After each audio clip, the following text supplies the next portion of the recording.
contemporary dancers were going to be paid 8,000, and then traditional dancers were going to be paid 500 rand. In my little corner, I cried. I was like, this is not worth it. It's not worth it. South Africa, it's half naked. They're wearing all these short things with panties, brown panties outside, and some, the breasts are hanging. I was so mad. So you guys, okay, all right. And so even now, I still find that thing still continues, you know, that you'd be sitting there, a person will call and say, NOMSA, how can dance fella, you know, or we'll be sitting there and they'll say to Spongile, can you just sing for us, just sing one song? And we both would look at each other and look at these people. But no, guys, I mean, you know, we like that collaboration you did. Please, kid, just sing one song. And NOMSA, you dance quickly, just improvise, you know? And you're like, okay, can you call a lawyer to come and improvise for me quickly, or a doctor? Or, right, do you want to write a proposal to improvise? Propose to improvise. And people think you're being funny when you say that. They think you're being very, very funny. And you're like, no, this is my work. This is me, you know? And one of the things I remember Usmungli used to fight for was, artists need to be paid, even if they're paid 50 rand, but they need to be paid, you know? And, but until even today, it's a struggle. And people say, you've been in the arts forever. I think those of us who've been in the arts forever, it's worse. Yeah. It's worse. I mean, look, I am doing a show now, and it's struggle to raise money, you know? And I keep saying, what am I doing here? I must just go sell tomatoes. And I think I'll be happy. Right. Because you get to that point, you know, where you are not respected. Yeah. Your art is not respected that much, you know? I mean, I looked at, and I think now it's getting worse. Yes. Not so long ago, people were doing some work. They asked me to be a part of it, and I was like, okay. And when I went there, for me, the most important thing is I am an artist, right?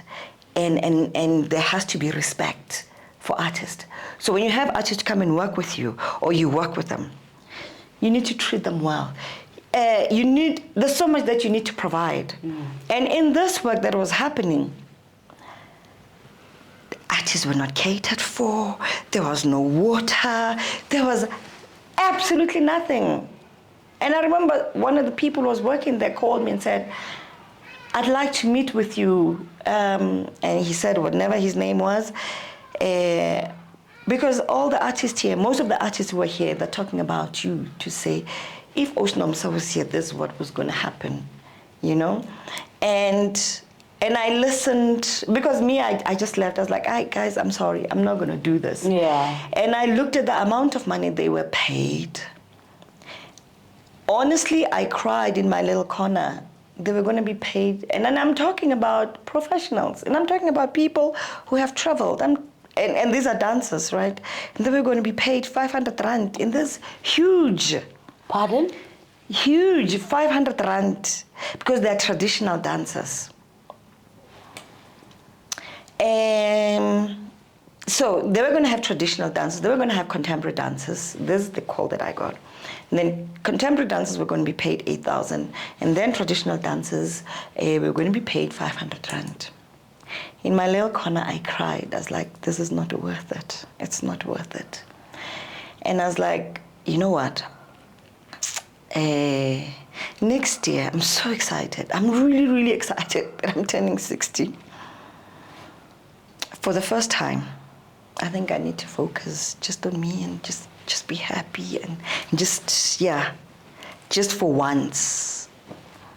Imagine 8,500 rand each, and they was talking about having like 30 people in a group. This is traditional dances. That goes to show you how much. traditional dance is still undervalued in this country.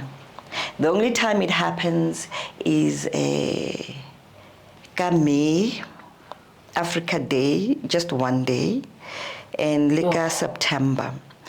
And the thing that I saw that really saddened me, last year, Africa Day, I was invited and I went there, Gallagher Estate. They asked this person to put it together. This person went to Hillbrow to go get people, as long as they can dance, from West Africa, from the different parts of the continent. And there were dignitaries from those countries, right? And they were sitting there and they were watching this and they were so disgusted. I was so disgusted. And then our dancers, because one of the things that I fought for, and I'm glad at least now it's happening, it's beginning to happen properly, is that our dance are being done properly now. Because of Epitombi. It's not Ipintombi. People say Ipintombi. I see Ipintombi. It's Epitombi. Yep. Just from the name, right? Yep. From Epitombi. Epitombi, I know. I was in London when I was doing my internship in London. Then I went to this group called Ajido. It's a West African dance company based in the UK then. They did these dances, beautiful, with their regalia. They were so beautiful. The Ghanaian, the Senegalese, the Malis, all of them, beautiful. Then they did with South Africa. South Africa, it's half naked. They're wearing all these short things with panties, brown panties outside, and some the breasts are hanging. I was so mad. And I went to the director, and this guy says, "But it's not our fault." I was like, "But what do you mean it's not your fault?" And this guy says, "We were taught by the people from South Africa." And you realize these were the ones who were in Epitombi. Right? And because Epitombi commercialized the dances, right? They took our dances, commercialized them. So we are known. Yeah, so we are known as the half-naked dancers in the world. When people see the performances I do, a simple example, we had a performance at the Playhouse some 5 years ago. And it was a conference, and I was one of the speakers there. And then after that, we had trying to address the whole thing of traditional dance. And so I brought my group. So my group do all the dances of South Africa. So and I was sitting there, and they're performing. They were doing Sepedi. So I'm listening to these guys talk. You know, they're very loud. And I'm thinking, these guys, barasa, marawits. But I keep quiet. And I hear more. Labantu baphuma phi laba. You know? The other one answers is, I think basima Mozambique laba. Hayi basima asaba la ekhaya la. And I turn and I say, ngiyaxolisa bobhuti cha. Laba baphuma eLimpopo, idansa seLimpopo bathi iki bathi how ngeke. Abantu basekhaya. In South Africa, I was like, yeah, Baba, in South Africa. Bless you. Thank you. And I'm saying, even now, when people see the dances, they still say, unbelievable. Yeah, even now, that's what happens. But anywho, I was still telling you about this once, that we are known in the world as the half-naked dancers. Right? And that is the thing that really propelled me and pushed me to say, we must do our dances properly. So what I do is, whenever I do the dances, I call the elderly to come and teach us. You know, they will teach us the proper dances, proper costume. And so what I do, I would take that and work it out just for stage. Do nothing, but just change it here and there, but just for stage, right? But if it's not on stage, it's just an open thing, I leave it as is, right? And it's something I've been fighting for, that, guys, we have to wear proper costume. More than anything else, proper costume, proper dance, because we've got beautiful costumes in this country. Yeah. So the one that I'm telling you about, last year at Africa Day, they had these older women, their breasts were hanging, their breast was coming here. And I was like, I am done. Because they like the shortcuts. You know, they like, I was like, and when people said like, NOMSA, aren't you involved? I was like, no, I'm not involved. I've been invited. And you know, I was so embarrassed. And I kept going like this. And I didn't want to look at these people because it was so painful for me that both us in this country and the other dancers from the continent were misrepresented. That the people who are in charge, our Department of Arts and Culture, because they're the one that put that together, right? I was disappointed. Mara, why can't they get proper people, professional people, to say they know the people who have dedicated their lives into making sure that we learn, we see, we appreciate our culture. But they would go to somebody who is into fast, put it together and that's it, and then they perform. And nobody complains, nobody says anything. And then we go home and we look forward to the next day. You know, I'm so glad you touched on the issue of government and the top Department of Arts and Culture.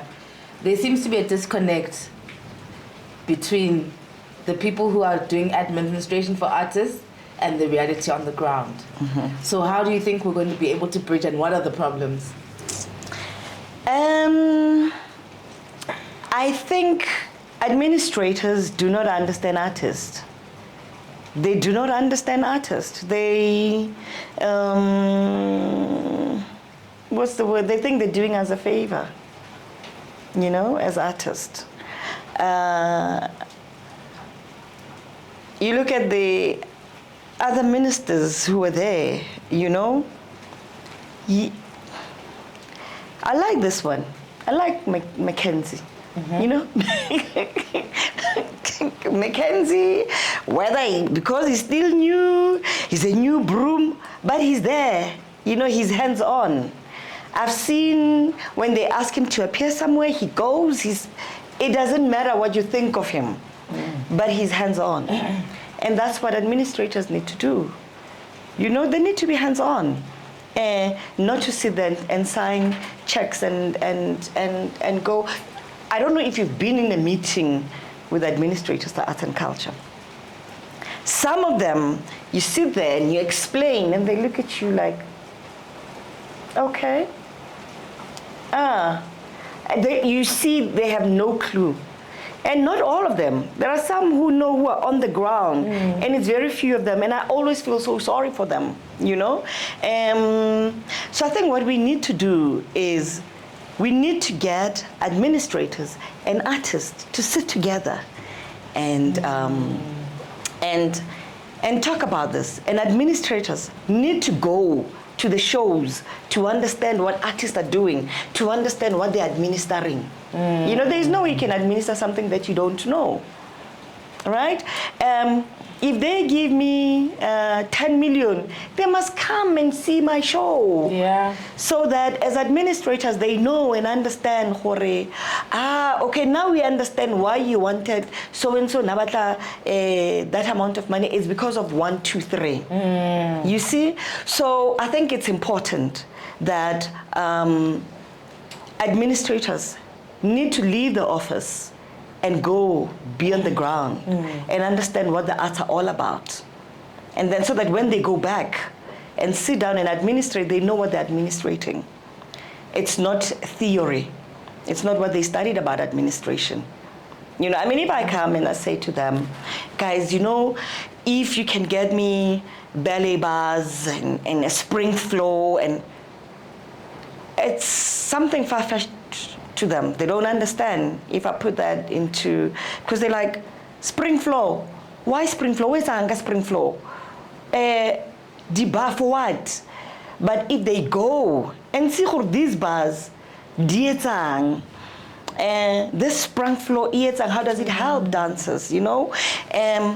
That room, for it to be soundproofed, why must it be soundproofed? You know, so they need to understand those little elements, you know, and believe me, there are brilliant administrators in that department.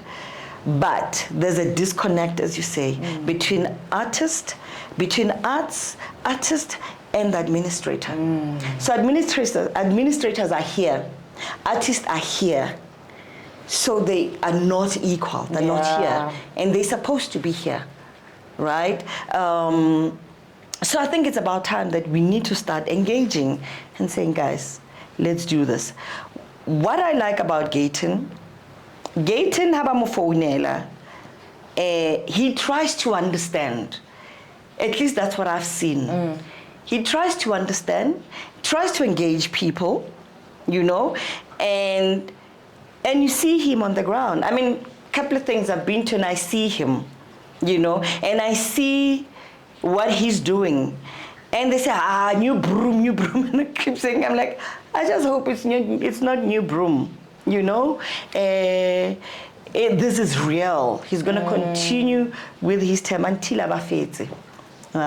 So hopefully, one day, we will get administrators, Gayton, and the artist to sit in one room. Yeah, that would be amazing.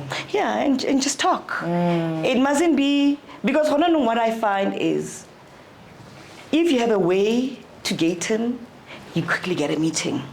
If you have a way with this one, you get me. So everybody must be called, because I see that, oh, he was meeting with this, oh, the others were meeting with, it's where you can just call people just to come and say, we are here. We are here as administrators. We'd like to learn from you. Liruna as artists, we want to learn from you. Why do you take so long to pay artists? What happens? Explain to us. So that, you know, after we do an event and you explain to us, guys, you're going to be paid in 3 weeks, in 4 weeks, right? When artists ask, why are we paid in 3 weeks, not, you are able to explain. That shouldn't even be allowed, actually. Absolutely, but I'm trying to be nice about it. It's not supposed to be allowed, but I'm trying to be nice about it, to say, when that happens, we say, no, we don't blame the administrator. We know, we must know the process. That's what they need to teach all of us. We need to understand what goes behind the scenes, right?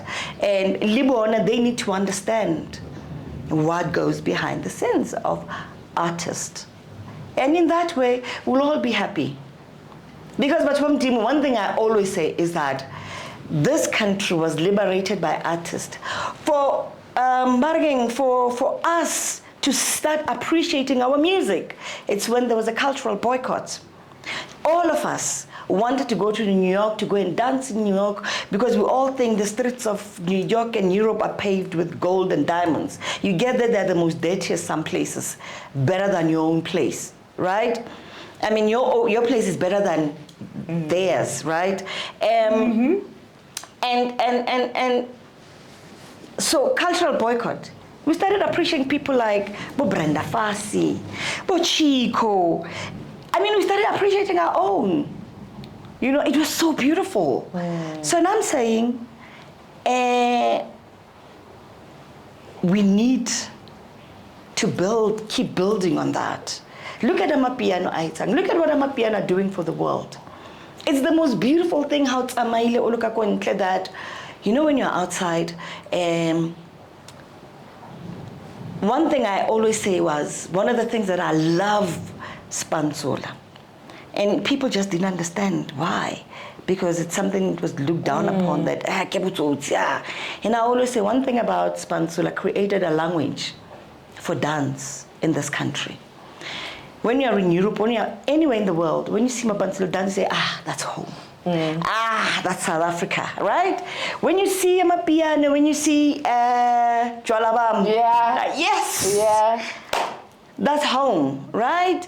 It doesn't matter where you are in the world, and you see what Beyonce doing our thing, but right? It's about time at Dim that we need to be respected as artists. Look at what artists are doing for our country, working so hard with nothing to raise the flag, to fly the flag high, South Africa. So it's about time that please come in, step in, Baba, step in, Woza, come help the artist. Listen to the artist. Then my last question to you, Mama, is you gave birth to artists. And not only did you marry an artist, but you went and gave birth to artists. It's a family of artists.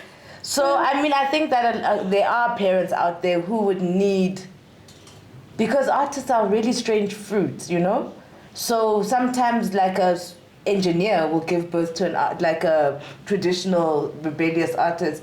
So how do they navigate the space of having children who are artists? Let the child be. And let the child be. Do not control your child's destiny. One of the poems that I loved, Khalil Gibran, your children are not your children. They come through you, but they have their own brain. So leave them. Let your children be. And nurture their creativity. Because I know in this country it's very hard for artists. It's very hard. And when you have children who are artists, you're all struggling together. And it's not good, it's not nice. I see my children go through their struggles as artists. I go through my own struggles as an artist. And I sit in my little corner do I really want to do this? I'm sitting there writing a proposal. My son is writing a proposal. They're writing proposal. So we have to take our proposal. Manaka. And I had to be in the same queue as them. And I think it's not fair for me, So many kids come to me and say, Mama, please write a recommendation letter for me. I have to write a recommendation letter for the same thing that I want to apply for. And I'm like, we need to find a balance. We need to find a balance. Yeah, it can't be like this. It can't be like this. It can't be like this. The veterans cannot be competing with the interns. Exactly. No. It's not right. I cannot go to the proposals and say, we need work in. I have to be sitting there. I have to be writing this proposal. And as I'm busy racking my brain with this proposal, I get 5 messages, 10 messages. Ma, please write me a recommendation letter. And you check. But it's for the same thing that I'm applying for. I don't think it's fair on me. It's not fair on those kids. So things have to change. We need to structural changes. We need to have serious structural changes. It's the same thing that I remember.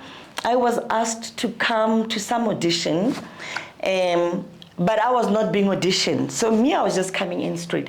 And as I come in, I see Ken Gambu sitting there.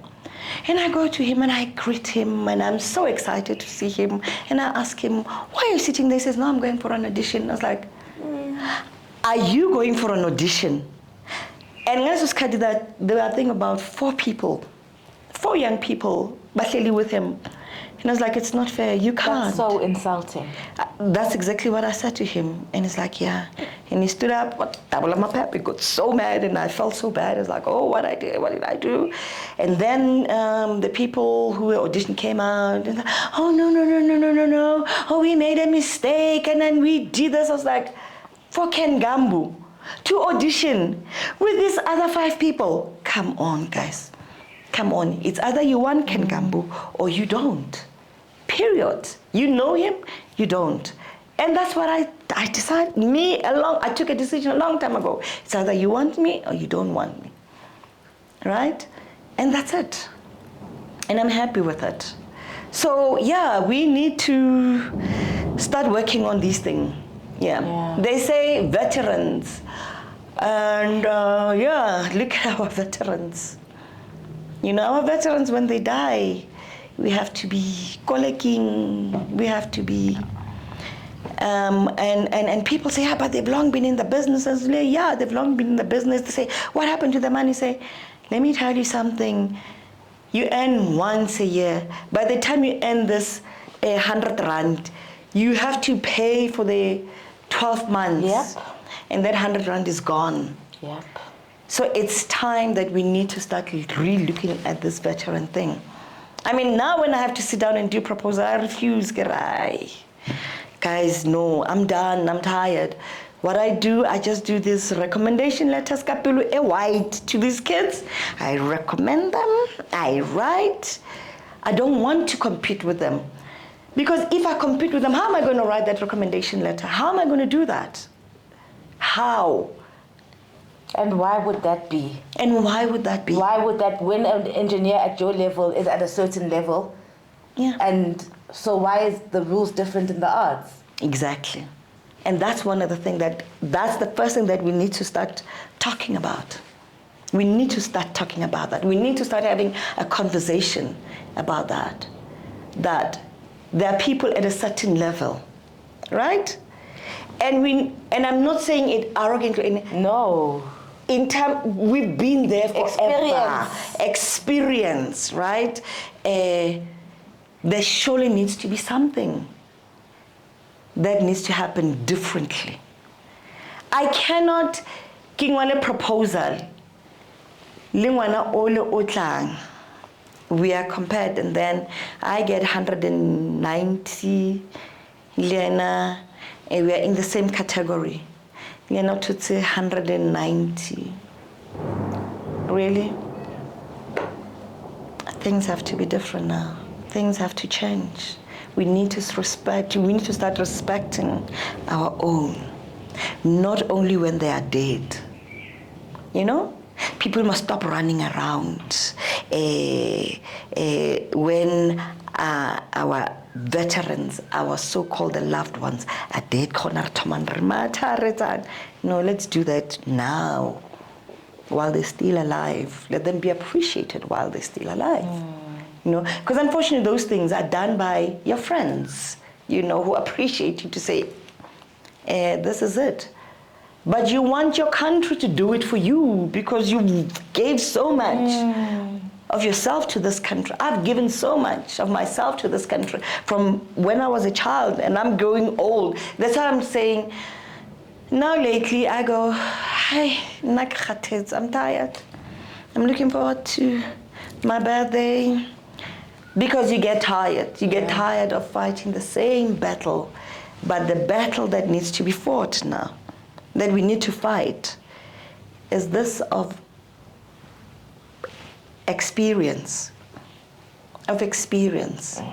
And the other artists. Can't be getting paid the same. There's a poetry festival, the one in Durban, where they pay all of us the same.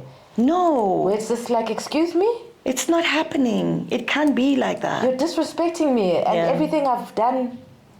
And when you start saying that, they say you're arrogant. Yes.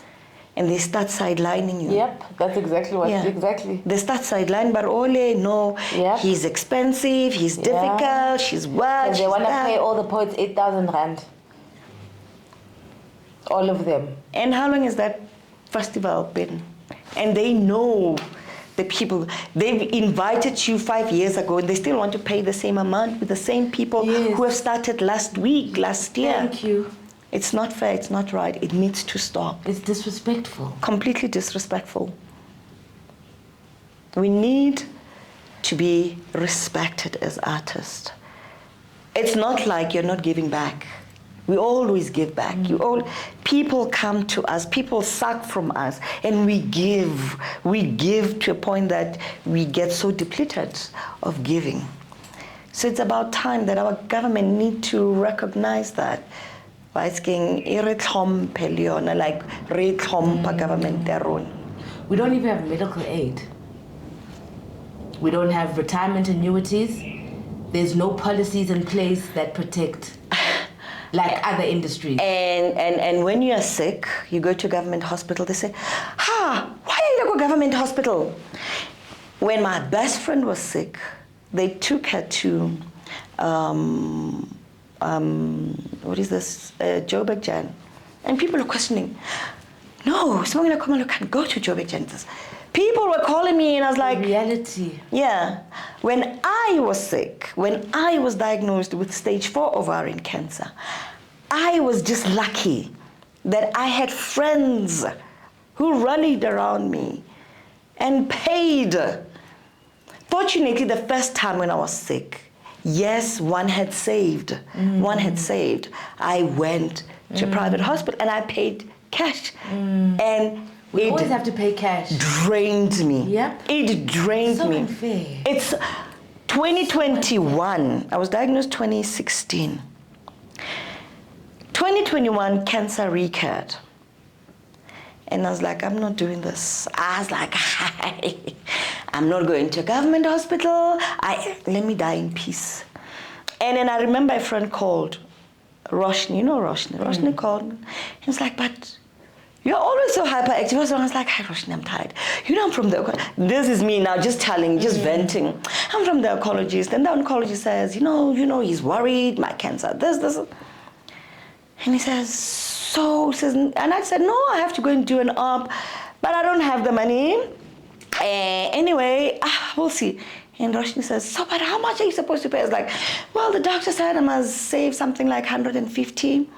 And Roshni says, but if all of us, all your friends, if we all come together, 10 of us, we pay 100,000. We pay 10,000, 100,000. I was like, no, Roshni. Just that thought, it just embarrassed me. I was like, no, I'm not doing that. So behind me, my friends came together. They took out that money. And I'm so grateful to them. I mean, they paid. And I remember that's how, Dancing Out of Cancer was born, Go Soweto Theatre. Joe Chakela came to me and said, NOMSA, please allow me to celebrate you. And I was like, Then they did this benefit concert, and she says, you know what, with this, whatever we get, you will pay your fees because you still need to go to the doctors. And they did that. I mean, it was so beautiful sitting there to be celebrated. But the thought that it's because I am dying, that's why this had to happen. All right? And I remember I wrote to our minister then. I was like, I am desperate. Can the department, is there no fund in the department that can help? I need at least 100,000. I will raise the other 50,000, please. I need to go do this up. And I explained. And he came back and said, oh, I'm so sorry. We don't have such. So what is the department's job? So those are the things that we need to start looking into. How do we help artists? If, like right now, I keep saying there's no way I can afford to be sick. When I get sick, I get mad, I go crazy, like, okay. Yeah. And people have the nerve, and you don't blame them because they don't understand. Yeah. They read about you. They will be seeing me on your podcast and social media. And they think, they have money. They are moneyed. They don't know the struggles that we go through, And you think at my age, as a person who's always been, you see me in the newspapers, you see me on TV, is this, and they say you're a celebrity. And I say, I refuse to be a celebrity that doesn't have money. I'm not a celebrity. Until I have money, then I'll be a celebrity. I'll be called a celebrity. Celebrated? Yes, I want to be celebrated, but not celebrity. Celebrity goes with money. There's a difference between being celebrated and being a celebrity. So I said, until I have money, I'll be a celebrity. When I can afford a holiday. When I look at people and read and they say, oh, I'm taking my family on holiday. At the back of my head, I'm like, how are they doing it? And maybe I should go and do something. I must go and do another job. And I say, but why must I go and do another job?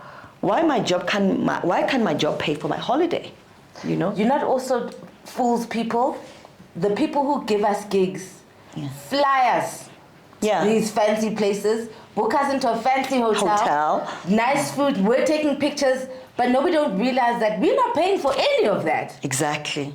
I mean, I've traveled the world. Yes. I have traveled the world and I know the world.